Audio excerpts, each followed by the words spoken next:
Mga idol, pakukuluan lang po natin tong liempo. Lalagyan po natin siya ng daon ng laurel, pamintang buo, asin, syempre tubig na mainit para madali na siyang kumulo.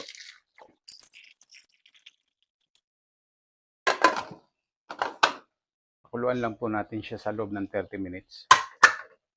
Eh mga idol, after 30 minutes, yun. Mga idol, lagyan na natin hanggat di pa siya mainit. Kasi mamaya matatalsikan tayo niyan. At yan guys, kita niyo ba yung sobrang lutong. Natin itong bawang at sibuyas. Lagyan na tayong tubig. Lagyan natin itong atsuete powder.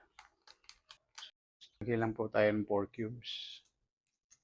Lagyan na rin natin itong peanut butter. Lagyan natin itong kare-kare mix. Lagyan lang tayo ng Star Magic. Lagyan na natin itong cornstarch. Mapat na.